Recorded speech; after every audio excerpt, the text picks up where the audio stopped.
Gujarat police આવતા દિવસોમાં એક પ્રવાસન સ્થળ સુરક્ષા અને સુવિધાનો આપતું એક નવું પ્રકારનું એક ટુરિસ્ટ ફ્રેન્ડલી પોલીસ સ્ટેશનનું ઉદ્ઘાટન કરી રહ્યા છે. એમાં દેવભૂમિ દ્વારકા, ગીર સોમનાથ અને ડાંગ જિલ્લાઓમાં ત્રણ જગ્યાઓ પર આપણે ટુરિસ્ટ ફ્રેન્ડલી પોલીસ સ્ટેશનનું ઉદ્ઘાટન કરવામાં આવે છે. જેમાં જે ફરજ બજાવતા પોલીસના કર્મચારીઓ એક જુદા ડ્રેસ અંદાજમાં જોવા મળશે અને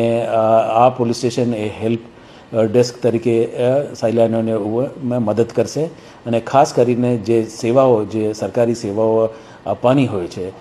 દાખલા તરીકે રેલવે ટિકિટ હોય, જ્યાં જો ટુરિસ્ટ જોવાની જગ્યાઓ છે અને ફોરેસ્ટ જે છે, જે પાર્ક્સ હોય અથવા જે કંઈ ઇમ્પોર્ટન્ટ મહત્ત્વના સ્થળો હોય એ ઇન્ફોર્મેશન આપતું એક એપ પોલીસ લોન્ચ કરવાની છે. અને મુખ્ય ઉદ્દેશ એ છે કે જે જુદા જુદા રાજ્યોમાંથી અથવા બીજા દેશોમાંથી જે આવતા સહેલાણીઓને ગુજરાતને એક ખાસ ઓળખ આપી અને એ ખાસિયત એ જગ્યાની શું છે અને not only security but also information or એ લોકોને જુદા જુદા જગ્યાઓને જે વાનગીઓ શું છે, પર્યટક સ્થળો શું છે અને મહત્ત્વ શું છે એ બધી આપતું એક એપ પણ આપણે ઉપલબ્ધ કરવાના છે મોબાઈલ ઉપર. અને ખાસ કરીને આપણે